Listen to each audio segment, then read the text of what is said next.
안녕하세요, 여러분. 자, 우리 기초 강의의 이제 마지막 부분 제가 촬영을 오늘 하러 왔는데요. 여러분에게 기초 강의 때 가장 제가 이제 컨셉을 잡았던 부분들은 큰 골격이에요. 그 골격에다가 앞으로 우리 기본 강의, 심화 강의 이렇게 가게 되면 제가 살들을 자세하게 붙여 드릴게요. 그래서 큰 골격이 만들어지면 살을 붙여도 그 살들이 허물어지지 않아요. 근데 기초가 없이 살만 계속 앞글자 타서 붙이다 보면 나중에는 그 앞글자를 어디다 써먹는지 또 그걸 어떻게 활용하는지를 모른다면 그런 공부들은 금방 무너지거든요. 그러면서 이 기초 강의 마지막 시간에 제가 또 하나 여러분에게 뭘 해드리면 좋을까 생각하다가 고지했던 대로 31회 기출문제를 좀 보여드리는 것도 좋겠다 싶어요. 물론 여러분이 이걸 푸셨을 때 어렵다라는 생각이 들겠죠. 왜? 선배들이 1년간 공부를 열심히 해서 푼 문제이기 때문에 보자마자 여러분이 쉽게 풀린다면 1년, 2년씩 공부한 선배들은 바보가 되잖아요. 그만큼 어렵지만 어떻게 문제가 나오는지를 여러분이 경향을 파악하시고 1월 달부터 기본 강의를 보시는 거 하고 모르고 그냥 무턱대고 책 보다가 나중에 이렇게 나왔네 알게 되면 시행착오를 겪거든요. 그래서 그걸 여러분들이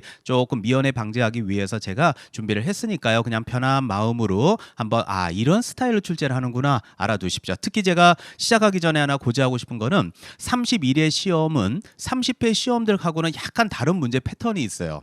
과거에 한 25, 26회 패턴들은요. 박스 문제를 굉장히 많이 냈어요. 근데 올해도 물론 박스 문제 많이 나와 있지만 이제는 박스 문제에다 플러스해서 하나 더 패턴이 바뀐 게 뭐냐면 과거에는 틀린 걸 찾아라 이런 게 많았거든요. 근데 올해는 31회 시험은 옳은 걸 찾아라 이런 게 많아요. 그렇죠? 그래서 틀린 걸 찾아라와 옳은 걸 찾으라는 건 분명히 시간 관계상 굉장히 많은 시간을 차이가 나거든요. 자, 그런 패턴들을 한번 보면서 설명을 드릴 테니까 편안하게 한번 여러분들 보시면 좋겠습니다. 자, 1번부터 시작하겠습니다.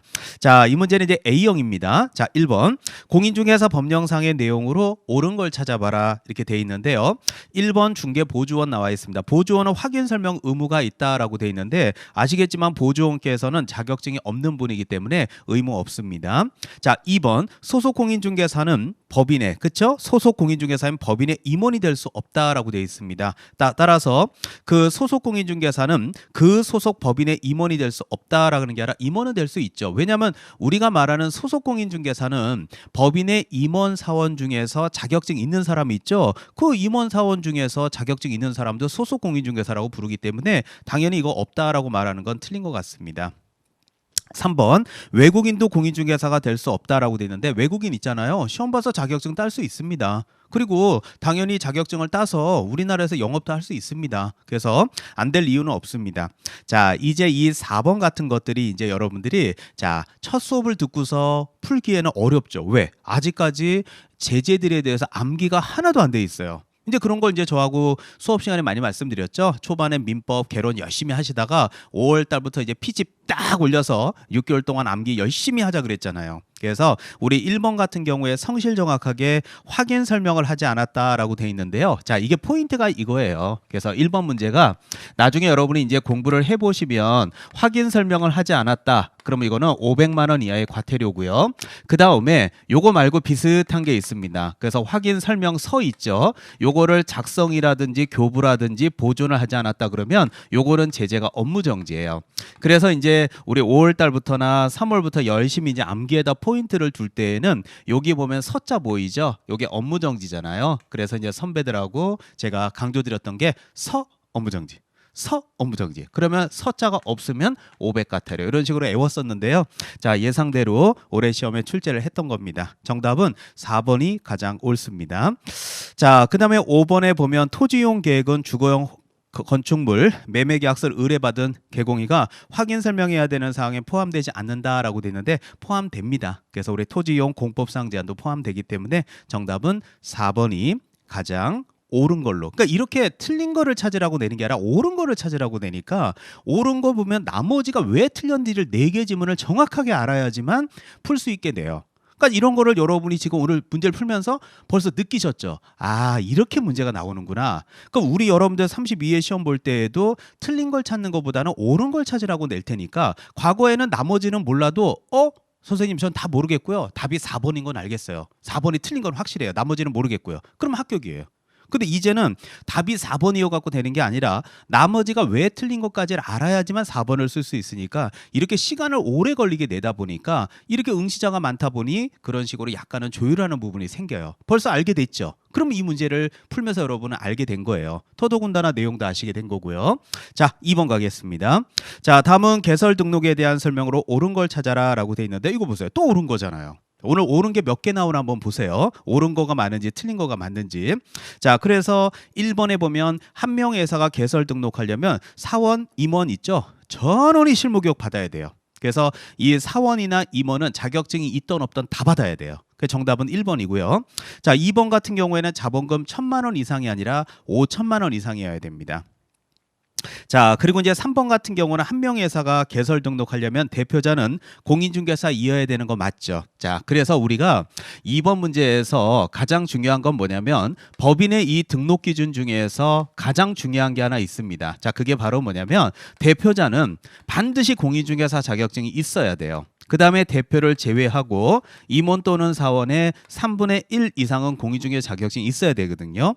그래서 제가 뭐 수업 시간에도 많이 말씀드리지만 요 제외라는 말이 있죠. 요거를 이제 포함이라는 말로 장난치는 문제는 과거부터 굉장히 잘 나왔어요. 그래서 오늘 요걸 딱 통해서 아, 이렇게 나오는구나. 그러니까 앞으로 내가 이걸 정리를 할 때 포함하고 제외도 우리 중개사법에 대해 한번 정리해 보면 도움이 되겠구나. 그런 걸 여러분이 요걸 통해서 느껴달라는 얘기죠.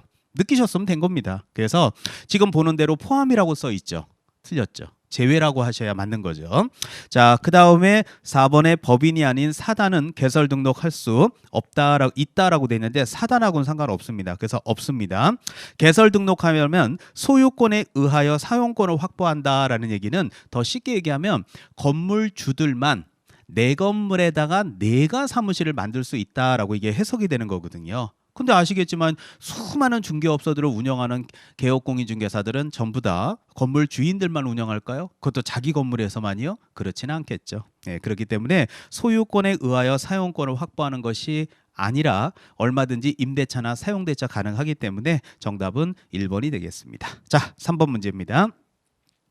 자, 3번 문제 결격 사유는 별표 3개입니다. 자, 저하고 기초 강의를 여러분 충실하게 이렇게 들어오셨다면 이 결격 사유 문제는 매년 출제된다. 이렇게 말씀을 여러 번 드렸고요. 자, 다시 한번 보시면 다음 중에서 결격사에 해당되는 것을 모두 골라봐라. 자, 기억번 파산 선고받고 복권되지 아니한 자. 단한 이건 바로 경제적 무능력자입니다. 그래서 파산 선고 받았는데요. 파산자가 된 상태에서도 중개업소를 운영하시게 되면 아무래도 경제적으로 쪼들리는 상태에서 계약금 1억을 들고 있다면 이걸 어떻게 부정하게 사용할 수도 있겠죠. 그럼 중개사고가 터지게 됩니다. 체킹.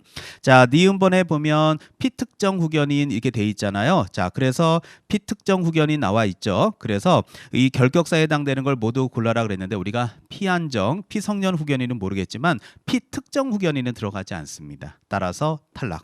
그 다음에 디귿번 같은 경우는 자격이 취소되죠. 그러면 3년 동안은 절대로 결격사유이기 때문에 법인의 임원이나 사원이나 등등등등으로 어떤 형식이든 중개업에 종사는 못하게 됩니다. 그래서 제가 볼 때 디귿번은 체킹입니다. 자, 리을번에 보면 개업공인중개사인 법인의 해산이라고 돼 있죠. 그래서 여러분들 해산이라는 건 뭐냐면 사업이 안 돼서 망가진 거예요. 예를 들어서 지금 제가 매주 촬영할 때 여러분들 마스크 쓰고 있었지만 지금 혼자서 이렇게 촬영을 하고 있지 않습니까? 그럼 마스크 벗고 있죠. 근데 저도 이렇게 강의하면서 힘든데 자영업자들 얼마나 힘드시겠어요. 그래서 법인의 해산 이해 가시죠? 개인일 때는 폐업을 하는 거고 법인일 때는 해산하잖아요. 그래서 이제 코로나 때문에 법인을 해산시켰어요. 그러고 나서 코로나가 잠잠해져서 다시 한번 법인 만들어서 열심히 살아보겠다라고 할 때 자, 이 법인이 해산되었으니까 3년은 더 쉬세요. 말이 안 맞잖아요. 그래서 해산으로 인해서 등록이 취소되었다라고 할 때에는 3년이 지나지 않은 경우에 이해 가시죠? 이 사람은 3년이 지나지 않아도 얼마든지 중개업소를 차릴 수 있게 해줘야죠. 해산은 잘못한 게 아니에요. 중개업이 안 돼서 해산했다. 개인일 때는 폐업했다. 그게 뭐 잘못이에요? 그것도 코로나 때문에. 그렇다면 당연히 지나지 않았다 하더라도 이 사람은 결격사유자가 아닌 게 되기 때문에 지금 문제는 결격사유를 찾아라 라고 나와 있으므로 정답은 기억번 디귿번 이렇게 나옵니다. 정답은 2번이 될 거고요. 그래서 여러분들 지금 이런 문제를 통해서 다시 한번 여러분들이 이 문제의 패턴이라든지 또는 이거에 대한 정확한 방향을 이해를 해 주셔야 돼요. 자, 4번 문제 가겠습니다. 에듀윌 유료 회원만의 명품 자료 서비스.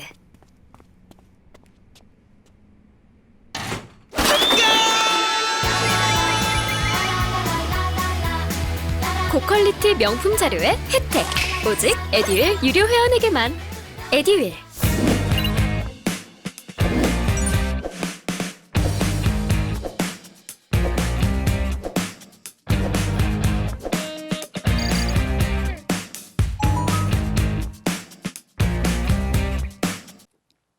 자, 4번 문제는 이제 정답은 3번입니다. 자, 4번 문제 보면 공인중개사 법령상 중개 대상에 해당하는 것을 모두 골라봐라 이렇게 나와 있잖아요. 자, 기억해 보면 자, 맨 끝에 공장광업재단 된다 그랬죠? 공장재단 됩니다. 체킹.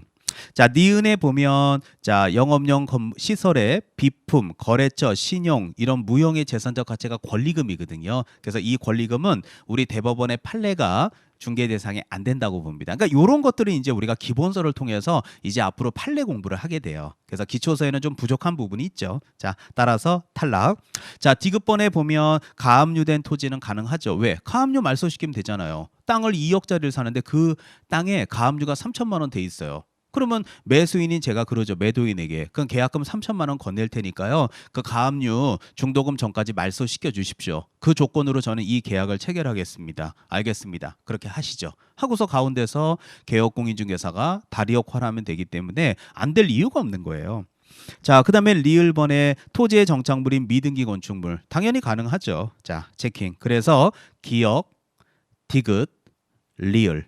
제가 볼 때 정답은 3번 이렇게 보시면 되겠습니다. 자, 5번 문제 가겠습니다. 자, 다음은 그 공인중개사 법령상 개업공인중개사 등에 관한 공인중개사 등에 관한 내용으로 틀린 걸 찾아라. 그러니까 요렇게 5번 같이 틀린 걸 찾아라 이런 문제들이 과거에는 많이 나왔는데요. 요새는 옳은 거 찾아라가 굉장히 많다는 얘기예요. 예를 들어서 7번 문제 같은 경우도 보면 보세요. 또 옳은 거 찾아라 나오죠. 그러니까 이게 굉장히 많아졌어요. 과거에 비해서. 그래서 옳은 거 찾아라 비용이 점점 늘어날 것 같고 올해 여러분들 시험에서도 아마 많은 비중을 차지할 것 같다는 느낌이 들어요. 그러니까 대충 공부한 사람은 점수 안 주겠다는 것 같아요. 자, 그러나 5번 같은 경우에는 틀린 걸 찾아라 그러면 나머지 몰라도요. 그냥 하나만 잘못된 것만 찾으면 그냥 답이거든요. 자, 일단 5번 정답은 4번입니다. 자, 그러면 1번부터 보세요. 자격이 취소됐죠? 그럼 3년 지나지 않았다 그러면 결격 사유니까 중개보조원으로 종사할 수 없습니다. 공인중개사는 자기의 자격증을 무상으로 대여해서는 안 된다. 당연하죠. 유상이든 무상이든 자격증은 대여하는 게 아닙니다. 자, 3번 자격정지를 받은 날로부터 6개월이 경과한 법인의 그죠 공인중개사는 법인의 임원이 될 수 있다라고 돼 있는데요. 여러분들 우리 업무정지하고 자격정지 우리 행정처분 앞에서 제가 2주 전에 강의할 때 취소정지 기억나시죠? 면허 취소와 면허 정지가 하나의 세트니까 등록 취소는 업무 정지랑 자격 취소는 자격 정지랑 취소 정지 아마 기억하실 거예요. 그걸 세트로 얘기한 걸요. 그것처럼 이렇게 우리가 정지자에 나오는 내용이 업무 정지와 자격 정지가 있는데요. 그 업무 정지 자격 정지 둘 다 가중을 해도 맥시멈의 기간 최대 기간은 6개월을 넘어갈 수 없습니다. 자, 그래서 지금 나오는 대로 6개월이 경과한 경우에 그렇잖아요. 6개월이 경과했다는 얘기는 이제 결격사를 벗어났으니까 다른 법인의 임원이 될 수 있다. 당연하죠. 자, 4번 다른 사람에게 자신의 성명을 사용하여 중개업을 하게 한 경우에 자격정지 처분에 해당한다라고 돼 있는데요. 성명을 사용했죠. 그러면 성명을 사용한 건 뭐예요? 빌려준 거예요. 자격증 빌려주면 뭐예요? 자격 취소. 등록증 빌려주면 뭐예요? 등록 취소. 당연한 거죠. 그러니까 정지가 아니라 이거는 취소로 가야 되겠죠. 그러니까 당연히 여러분들 정지가 된다 그러면 일단 자격증 빌려주세요. 빌려주고 걸리면 맥시멈으로 6개월만 자격증 안 빌려주면 돼요. 그럼 6개월 딱 지나고 나면 또 빌려주세요. 그러다가 재수없게 걸렸다. 그럼 또 6개월만 딱 정지니까 안 빌려주면 돼요. 그리고 또 빌려주세요. 그럼 이 자격증 뭐하러 따요? 6개월 동안은 다른 사람 자격증 빌려서 또 하고 걸리면 다른 사람 자격증 빌려서 또 하고 자격증 딸 필요 없어요. 그렇기 때문에 자격 정지가 아니라 자격 취소입니다. 그래서 등록증 양도되어야 하면 등록 취소. 그것도 절대적 등록 취소입니다. 자격증 양도되어야 하면 자격 취소이기 때문에 정답은 4번 되겠습니다. 자, 5번 같은 경우는 유사명칭 위반. 그래서 자격증이 없는 사람은 명함에다가 공인중개사라든지 이와 비슷한 문구를 쓰지 말아라. 그렇게 이해하시면 되겠습니다. 자, 정답은 4번 되겠죠. 자, 6번 가겠습니다. 자, 다음은 공인중개사 법령상 법인인 개업 공인중개사가 겸업할 수 있는 것을 모두 골라봐라 이렇게 돼 있습니다. 자, 그래서 여러분들 우리 그 겸업이라는 거, 그래서 여러분들이 우리 정규 수업 시간에 제가 아마 오늘 문제 풀기 전에 겸업 얘기를 할 때 이런 아마 예를 들었어요. 그래서 엘마트에서 통큰 치킨을 판다. 그런데 이게 법인들은 규모가 크다. 그래서 개인하고 달리 좀 규율이 강하다 이러면서 대기업에서 만약에 이만저만하면 개인은 다 죽는다 이런 예를 들어가면서 기초 수업을 진행했어요.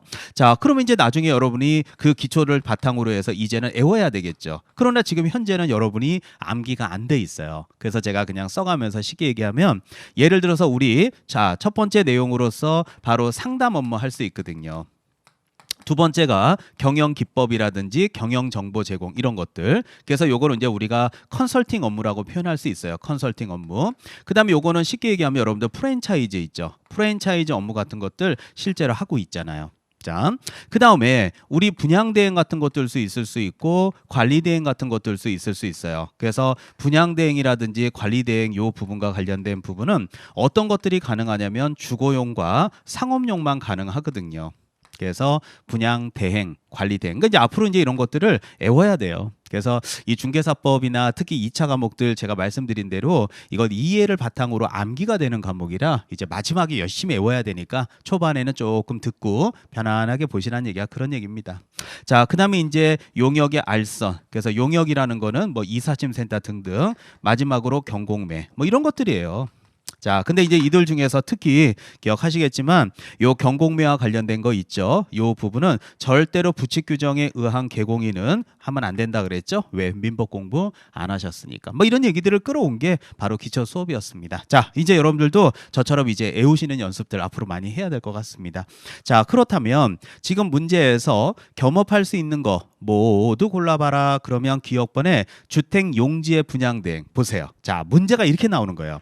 지금 제가 분양대행이라 그랬죠. 그러면 이거는 주거용하고 상업용이니까 주거용이 뭐예요? 주택이죠. 상업용이 뭐예요? 상가 같은 거죠. 그러니까 이런 주택이라든지 상가 같은 거 분양대행을 도와줄 수 있다 이렇게 돼 있는 거예요. 법인의 경우에. 근데 지금 보시면 알겠지만 주택 용지라고 돼. 용지는 땅이잖아요. 여기 보시면 알겠지만 땅이 어디 있습니까? 주택을 도와준다고 돼 있지. 그래서 탈락. 요렇게 나오는 거예요.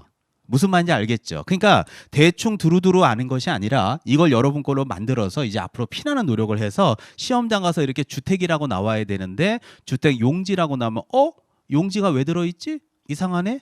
탈락. 요게 이제 그 시험장 가서 순발력 있게 딱 끄집어내는 게 이 연습들을 앞으로 많이 해야 돼요. 그러기 위해서 지금 기초 강의 때 왜 법인은 6개 겸업만 가능하지? 나머지는 왜 안 되지? 하는 걸 제가 기초 때 깔아드린 거예요. 자, 두 번째 주상복합 건물의 분양 및 관리의 대행이라고 돼 있죠. 주상이면 주거용하고 상업용이죠. 그러면 여기 보시면 알겠지만 주거용의 주자, 상가의 상하면 주상복합이잖아요. 안 될 이유는 없잖아요. 그러니까 이런 게 바로 응용력이라고요. 그 시험장 가서 순발력 있게 딱 써내는 체킹. 자, 디귿번에 보면 부동산의 거래 상담에 관련된 건 좋은데 금융의 알선. 여기 보세요. 여기 금융이 어디 있어요? 상담은 여기 있잖아요. 근데 금융은 없잖아요. 탈락. 이런 거예요, 문제가. 자, 그다음에 리을에 보면 국세징수법상의 공매 대상 동산에 대한 대응이 돼 있는데 여기 동산이 어디 있습니까? 그리고 더더군다나 우리는 부동산에 대한 공부를 하고 있는 거지 동산하고는 상관이 없죠. 탈락. 자, 그다음에 미음번에 법인인 개공인을 대상으로 한 경영기법, 경영정보 여기 있잖아요. 경영기법 여기 있잖아요. 체킹. 그거예요. 자, 그래서 정답은 2번이 돼요. 자, 2번에 보면 니은, 미음. 이해 가시죠? 어때요? 자, 이거를 정확하게 외워서 이제 여기다 쓰는 연습들. 이런 연습들이 필요한데 이거를 여러분이 이제 물론 시험이 내일 모레다가 막 외워갖고 뭐 상경, 분관용경 막 이런 거 할 수 있잖아요. 근데 이런 거를 제가 여러분 기초 때 상경, 분관용경 설명도 안 해주고 외우세요. 앞글자예요. 이거 안 맞죠. 그래서 지금까지 이제 이런 거를 기초 때 왜 법인은 6개만 할 수 있지 하는 걸 기초 강의를 잘 기억해 놓으시고 이제 외우는 연습들은 앞으로 하겠습니다. 앞글자 따서 이렇게 하지 않을 거예요. 여러 가지 도와드릴 테니까요. 자, 한번.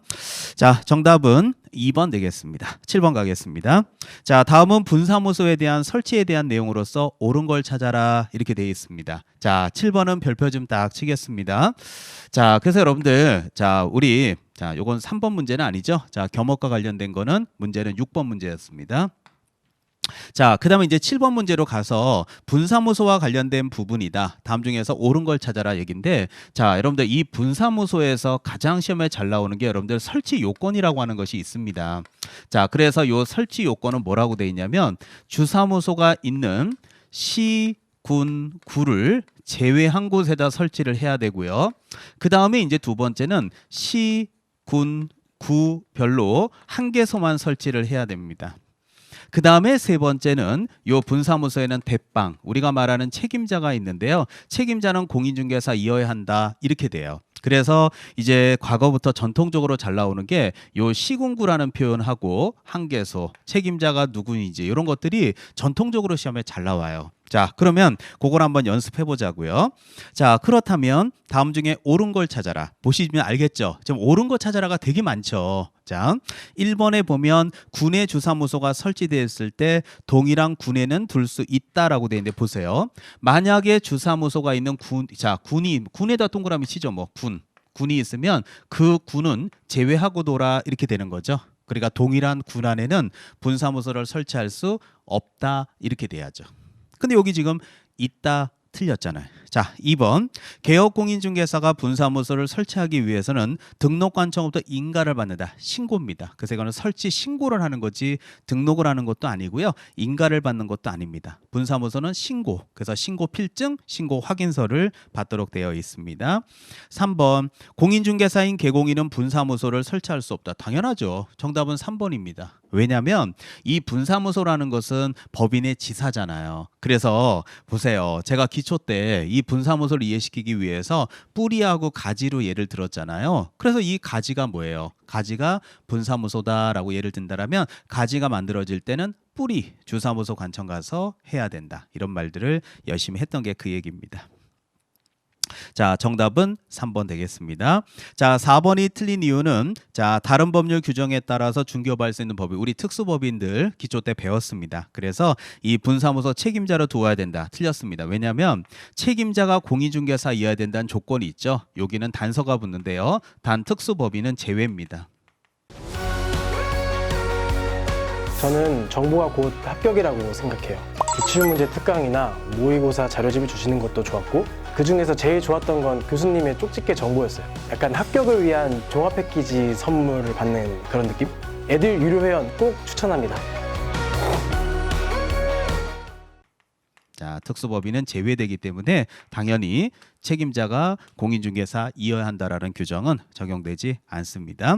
자, 그리고 이제 분사무소 책임자 있죠. 그래서 실무교육 받아야 되는 거 맞는데 실무교육 자, 기억나요? 실무교육, 연수교육, 직무교육 그러면서 제가 연수교육 강의하면서 3번에 강의를 갈 때 내비게이션 막 이렇게 농담하고 했던 거 기억하셨으면 좋겠어요. 그래서 실무교육, 연수교육, 직무교육 특히 실무교육은 시옷으로 시작하니까 당연히 시도지사 시행하고요. 소속 공인중개사를 대상으로 합니다. 근데 직무교육은 지읒으로 시작하죠. 그거는 중개보조원을 대상으로 한다. 이런 농담했던 것들 이런 게 이제 문제 풀 때 막 기억이 나면서 이제 여러분들도 내년 10월에 그렇게 푸셔야 됩니다. 자, 따라서 등록관청이 실시하는 게 아니라 시도지사가 실시합니다. 정답은 3번입니다. 어때요?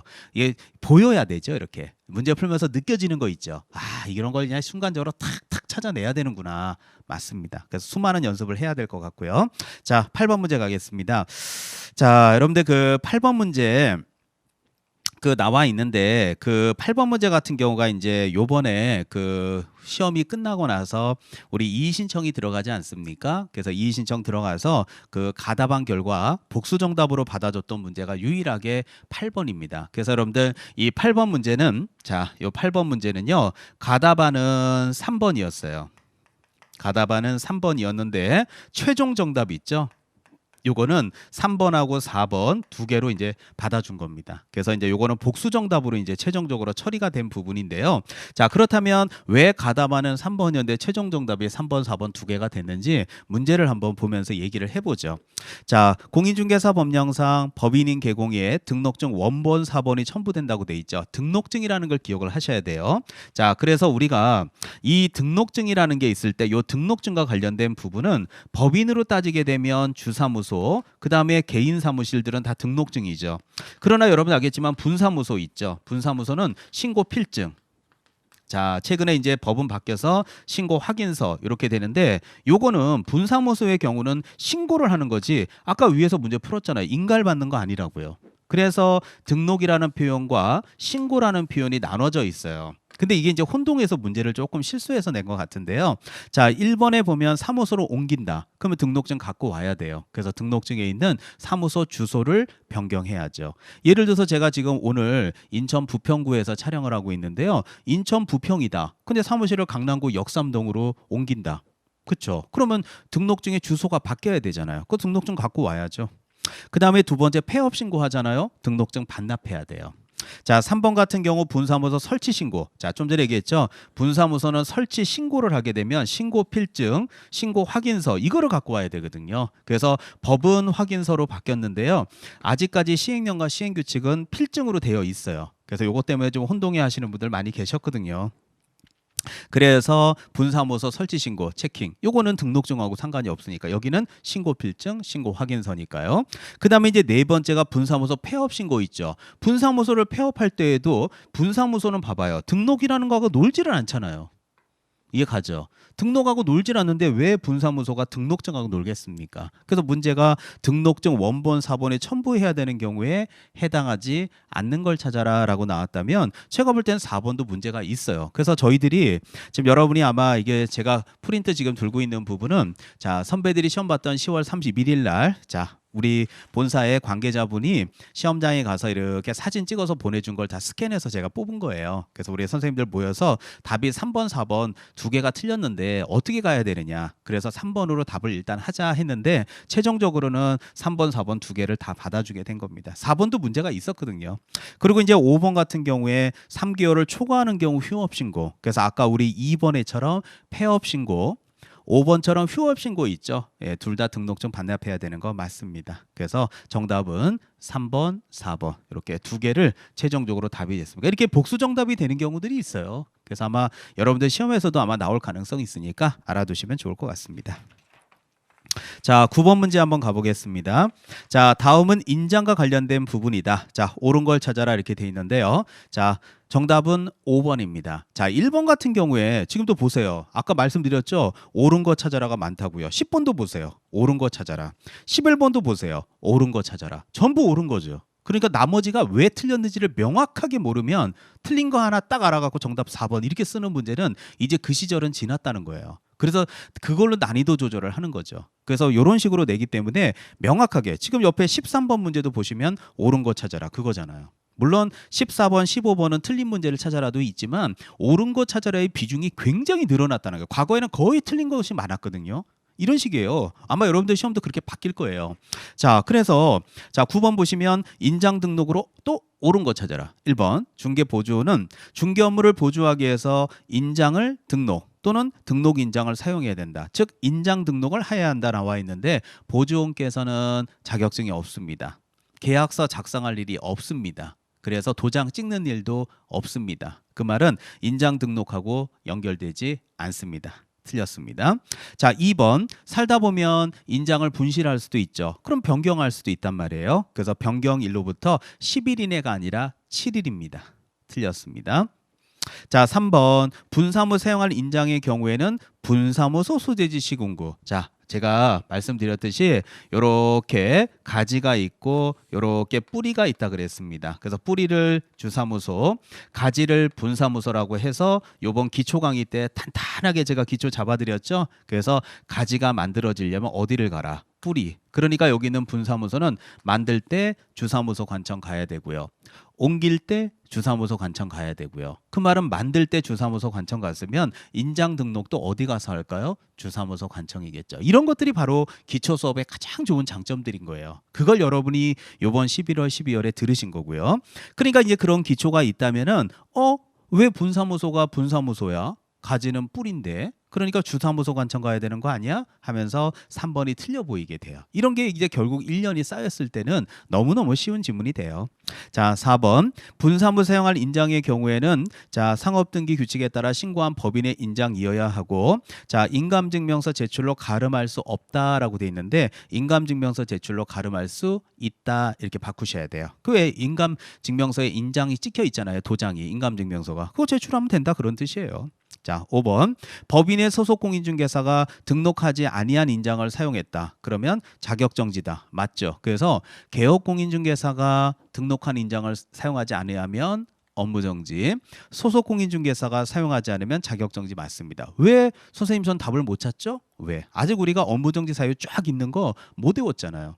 자격정지 7개 사유 쫙 못 외웠잖아요. 그러니까 결국 나중에 이제 이 문제를 풀어내려면 그 10장에서 배웠던 행정처분의 취소, 정지, 등록 취소, 업무정지, 자격 취소, 자격정지, 거래정보사업자의 지정취소 사유 그 박스 내용들을 전부 암기를 해야 되는구나. 그래서 여러분들 기초서 갖고 계시면 10장 펴보세요. 거기에 행정처분의 박스들 엄청나게 많아요. 그때 우리 수업할 때 1년에 업무정지 3번, 절대적 등록 취소, 1년에 과태료 4번, 상대적 등록 취소, 1년에 과태료 3번, 업무정지 이런 식으로 해서 제가 비교해 가면서 이 파트는 애워야 되는 부분이고 앞으로 열심히 애울 거다. 근데 그래서 결국은 이게 애워서 쓰는 거예요. 그래서 1년간 열심히 또 어떤 게 나올지 모르니까 완벽하게 자, 한번 여러분들 10장 펴보시고 이게 쉽지 않구나. 열심히 해야 되는구나 라는 것만 오늘 느껴주셨으면 좋겠습니다. 정답은 5번 되겠습니다.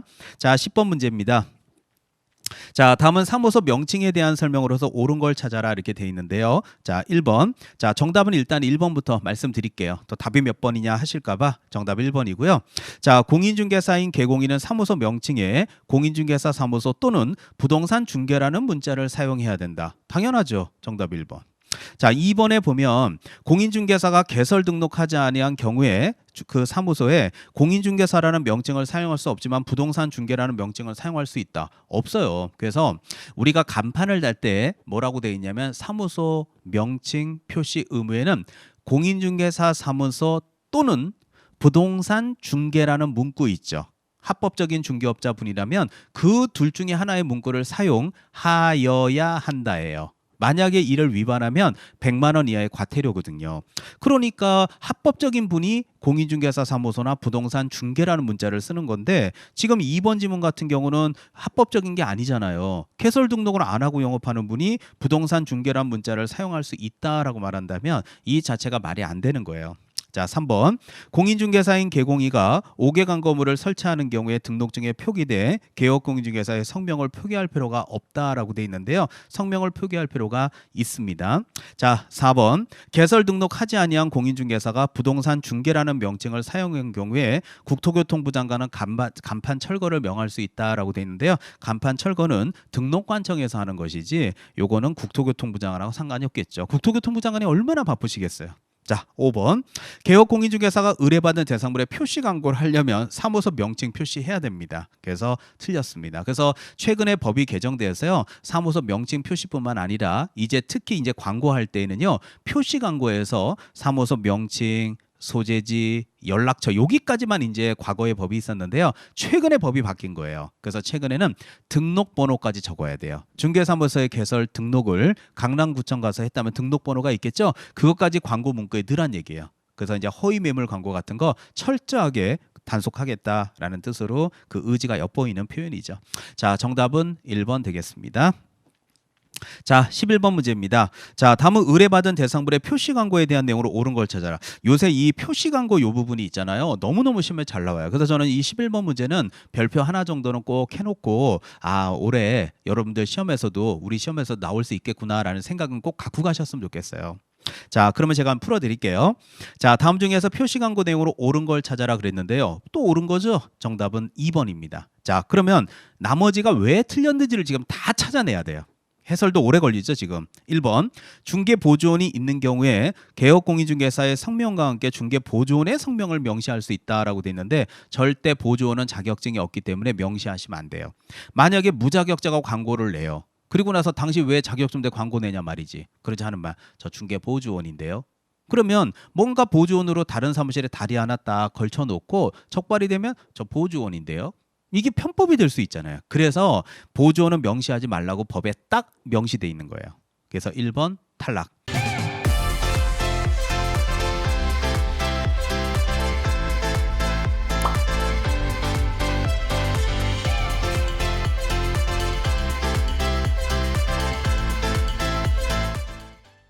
자, 2번이 옳죠. 그래서 표시 광고를 위해서 일정한 내용, 그때 구체적인 어떤 광고 방법 등은 자, 국장이 정해서 고시한다. 맞습니다. 이게 정답 2번 법조문 그대로 출제한 거예요. 자, 3번에 보면 대상물의 내용을 사실과 다르게 거짓으로 표시 광고한 자에 대해서는 포상금 지급 대상이다라고 돼 있는데 우리 요 지금 표시 광고 거짓으로 했다. 이거는 포상금하고 상관없어요. 지금 이 시험을 보던 여러분들 선배들 포상금은 세 가지였어요. 1번 개설 등록 안 하고 중개업을 한 자, 2번 부정한 방법으로 개설 등록한 자, 3번 등록증 자격증을 양도되어 하거나 양수되어 받은 자 이렇게 되어 있거든요. 그래서 요번에 뭐 최근에 또 법이 개정이 되지만 하여튼 지금 현재로서는 이거 아닙니다. 4번에 인터넷을 이용하여 표시 광고하는 경우에는 중개사무소에 관한 사항은 명시하지 않아도 된다. 명시해야 됩니다. 그래서 중개사무소 연락처, 등록번호, 명칭, 소재지 이런 거 다 표시해야 돼요. 특히 등록번호 이거 신설된 거 꼭 기억하십시오. 자, 그리고 인터넷을 이용하여 자, 모니터링 업무 수탁 기간은 기본 계획서를 6개월마다라고 되어 있는데 매 분기마다 해야 됩니다. 정답은 2번 되겠습니다. 자, 12번 문제를 한번 가볼게요. 자, 12번 문제는 뭐 그렇게 어렵지 않게 풀 수 있는 문제였습니다. 자, 다음은 보기 쉬운 곳에 게시해야 되는 거. 게시가 뭔지 알죠? 벽에 걸어 놓는 거요. 정답은 일단 5번입니다. 그래서 1번에 보면 실무교육 수료 확인증 원본 돼 있는데 원본이냐 사본이냐가 중요한 게 아니라 시행규칙에 보면 실무교육과 관련된 거는 게시사항이 없어요. 그래서 뭐 본인이 본인 사무실에 걸어도 되는 건 상관없는데 지금 문제는 공인중개사 법령상 게시해야 되는 법적으로 의무적인 것만 찾으라고 했기 때문에 1번은 법의 의무는 없거든요. 이거 1번 쓸 확률이 높았어요. 정답이 5번이거든요. 자, 2번에 보면 소속 공인중개사가 있는 경우에 소공의의 실무교육 수료 확인증, 실무교육은 걸지 않습니다. 탈락. 그 다음에 3번에 사업자 등록증 없습니다. 탈락. 자, 4번에 보면 소공의가 있을 때 자격증 4번 돼 있는데요. 소공의의 자격증은 걸어야 돼요. 그러니까 정답 4번 딱 쓰면 안 되는 게 맨 끝에 4번이라고 돼 있죠. 원본을 걸어야 돼. 만약에 4번을 건다면 이 4번이 뭐 어려워요. 원본 갖다 복사기 두고 한 100장 카피해서 막 온 사방 다 안 됩니다. 원본 걸어야 됩니다. 위변조가 있기 때문에. 그래서 정답 4번 쓰는 경우가 생겼겠죠. 그러니까 이렇게 문제가 치사해요. 그다음에 시험장 가서 그 떨리는 순간에 이걸 에이 이게 왜 4번이야 원본이지 하고 찾아내려면 연습 많이 하셔야 돼요. 자, 정답은 5번입니다. 분사무소의 경우에는 신고필증 원본 맞습니다. 그래서 법은 확인서로 바뀌었고요. 시행령과 시행규칙은 아직까지 필증으로 있어요. 그래서 이제 법이 바뀌면 시행령과 시행규칙이 바뀔 겁니다. 근데 오늘도 제가 12월에 촬영하고 있지만 지금 현재까지도 안 바뀌어 있더라고요. 그래서 우리 출판사하고 계속 요거 논의하고 있는데요. 일단 정답은 5번입니다. 자, 13번 문제입니다. 자, 다음은 법인인 개공이가 등록관청에 관할구역 외 지역으로 사무소를 옮긴다라고 돼 있는 거 보이시죠? 자, 그러면 사무소를 옮길 때 자, 옳은 걸 찾아라. 1번 이전 신고를 받은 등록관청은 적합한 경우에 등록증을 변경해 기재하여 교부하거나 등록증을 재교부한다라고 써 있는 거 보이잖아요. 그래서 여러분들 요걸 좀 알아두시면 좋을 것 같아요. 자, 우리 13번 문제가 사무소 이전입니다. 자, 조금 까다로웠는데 관할구역 내에서의 사무소 이전과 외로의 사무소 이전이 있는데 내라는 건 뭐냐면 이렇게 생각하면 돼요. 그냥 강남구에서 강남구 그대로, 그렇죠? 강남구 역삼동에서 논현동으로. 이게 바로 관할구역 내의 이전이고요. 관할구역 외라는 것은 강남구에서 선생님 저는 사무실을요 저 송파구 석천동으로 한번 옮겨보고 싶어요. 그 옮길 수 있단 말이에요. 이런 게 관할구역 외입니다. 그러면 주소가 여기는 조금밖에 안 바뀌죠. 그래서 요거는 등록증을 교부할 수 있답니다. 그래서 예를 들어 더 극단적으로 강남구 역삼동 아세아 빌딩 101호에서 102호로만 옮기면 1이 2로만 바뀌는 거잖아요. 그러면 그 등록증에 101을 102로만 짝짝 주말에서 바꿔가지고 그 자리에서 교부해 주는 게 교부할 수 있다고요. 요거는 뭐냐면 재교부하여야 한다예요. 그래서 이 교부할 수 있다와 재교부하여야 한다라는 말의 뜻은 뭐냐면 이 재교부는 그거예요. 강남에서 송파로 바뀌면 어때요? 강남구 역삼동 아세아 빌딩이 송파구 석천동 무슨 뭐 골든타워 빌딩 103호 104호로 바뀔 수 있죠. 그러면 예를 들면 이거는 완전히 주소가 다 바뀌니까 새로운 종이에 발급받는 것을 재교부라 그래요. 그래서 이거는 기존 종이에 바꿔서 주는 거. 그다음 요거는 새로운 종이에 발급을 해주는 거. 그래서 둘 중에서는 재교부 때는 당연히 지방자치단체 조례가 정하는 수수료를 납부해야 됩니다. 자, 그래서 여러분들 거기 보시는 대로요. 지금 두째 줄 끝에 교부하거나 재교부해야 한다고 돼 있는데 지금 문제가 관할구역 외로의 이전이죠. 문제 다시 보세요. 문제에서 자 지금 13번의 두째 줄에 관할구역 외 지역으로 이전이라고 돼 있잖아요. 그 외 지역의 이전이라고 돼 있을 때는 재교부라는 말하고 놀아야지 교부란 말하고 놀면 안 되잖아요. 어때요? 굉장히 까다롭죠. 그래서 이런 문제들이 어렵다는 거예요. 자, 그다음에 2번 건축물 대장에 기재되지 아니한 건물에 사무실을 확보했다. 뭐 불법 증축된 건물, 무허가 건물에다 확보했다 이럴 수 있잖아요. 자, 그럴 때에는 자, 이런 어떤 기재가 지연된 사유를 적은 서류를 첨부할 필요가 없다. 있습니다. 자, 이전 신고를 하지 않으면 과태료 부과 대상 아니다. 맞습니다. 100만 원 이하의 과태료입니다. 자, 4번 지문 좀 전에도 말씀드렸어요. 가지는 어디 가서 만들어요? 뿌리. 옮길 때도 어디 가서 얘기해요? 뿌리. 뿌리를 뭐라고 불러요? 주사무소 관청. 자, 그래서 거기에 나오는 대로 분사무소 이전 한 날로부터 10일 이내에 뿌리 주사무소 관청 가서 이전 신고를 해야 되는데 지금 분사무소 소재지를 관할하는 관청에다가 하면 된다. 틀렸잖아요. 그래서 제가 이렇게 가지 뿌리 얘기를 요 기초 강의 때 탄탄하게 여러분한테 이해를 시키고 기초를 잡아드린 거예요. 이 샘플을 잘 기억해 놓으면 앞으로 발전하고 우리가 활용할 수 있는 게 굉장히 많다는 얘기예요. 자, 정답은 5번입니다.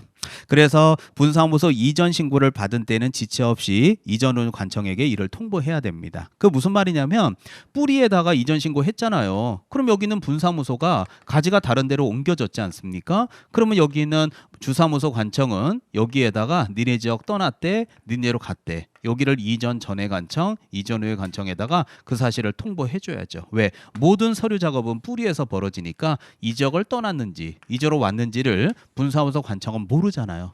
가르쳐 줘야죠. 그래서 정답은 5번 되겠습니다. 자, 14번입니다. 자, 다음은 휴업과 폐업에 대한 내용으로서 틀린 걸 찾아라. 자, 어때요? 또 나왔죠? 틀린 거.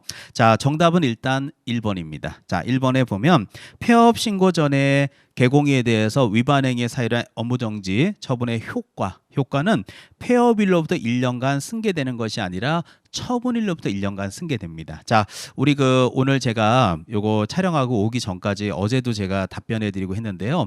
효과 승계와 위법 행위 승계에 대해서 질문을 굉장히 많이 하셨어요. 근데 그 질문 많이 올 거라는 건 뭐 전 이미 알고 있겠죠. 왜? 여러분 선배들이 저한테 질문하신 내용 중에서 10장의 행정처분에서 가장 많이 질문하는 게 효과 승계와 위법행위 승계입니다. 근데 그게 이제 알았다 그래도요. 또 한 2, 3주 안 보다 보면 또 까먹어요. 그래서 1월에 또 듣고 3월에 또 듣는데 마지막 특강 때까지도 계속 어려워하는 데가 바로 여기예요. 그래서 폐업일이 아니라 처분일입니다. 자, 10장의 승계 부분 가서 기초서 보셔도 되고요. 동영상 촬영 해놓은 거 다 보셔도 됩니다. 정답 1번이고요. 자, 나머지는 맞으니까 한번 읽어보시면 되겠습니다. 자, 15번 문제 하나 더 풀겠습니다. 자, 다음은 거래계약서 작성하는 내용으로 틀린 걸 찾아라 이렇게 나와 있습니다. 자, 따라서 1번 개공인은 중개가 완성된 때에만 계약서 작성 교부해라. 당연하죠. 거짓으로 계약서 써주고 그러면 안 돼요. 계약도 안 됐는데 뭐 예를 들면 뭐 임대차 계약서를 써줘요. 가짜로. 왜 가짜로 써주느냐? 전세보증금 대출 받으려고. 이해 가죠? 그러면 나중에 보니까 그 계약서가 가짜야. 누가 써줬어요? 개업공인중개사가. 이렇게 되거든요. 그런데 그거 써주고서 뭐 30만 원 받고서 가짜 계약서 써준다. 이런 거 안 됩니다. 자, 2번 개공인은 거래계약서에 서명 및 날인해야 된다. 당연하죠. 그 다음에 확인 설명서 교부 일자는 필요적 기재 사항에 해당하느냐? 당연합니다. 이게 이런 것들은 이제 다 암기 부분이에요. 그리고 이제 4번에 계약서는 돈이 왔다 갔다 하니까 5년간 보존해요. 기억하신다면 확인 설명서는 3년이거든요. 자, 정답은 5번입니다. 그래서 이것도 아까 제가 말씀드렸던 10장의 행정처분 파트에 상대적, 임의적, 재량적 등록제도 박스가 있어요. 거기 여러분 한번 가서 보세요. 기초서에. 그중에 제가 가장 잘 주는 거. 그래서 우리 그 거짓 기재 같은 말로 서로 다른 둘 이상의 계약서를 이중 계약서. 우리가 이제 실무에서 이거를 좀 더 디테일하게 말한다면 실무에서는 여러분들 다운 계약서라는 말 많이 쓰죠. 여러분들도 집 사실 때 8억 5천에 집을 사셨는데 세금 적게 내야 되니까 8억 2천이나 3천에 샀다라고 이렇게 신고하는 경우도 있죠. 그런 것들이 실무적으로 다운 계약서예요.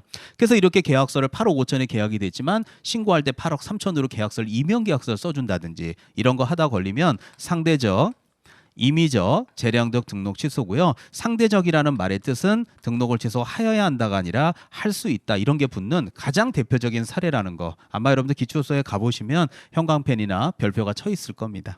그래서 정답은 5번에 보면 서로 다른 둘 이상의 계약서를 썼죠. 등록을 취소하여야 한다가 아니라 뭐라고요? 할 수 있다. 요거를 상대적, 임의적, 재량적 등록 취소라고 부릅니다. 결국 이런 부분들은 자, 여러분들 10장의 행정처분 가서 한번 보세요.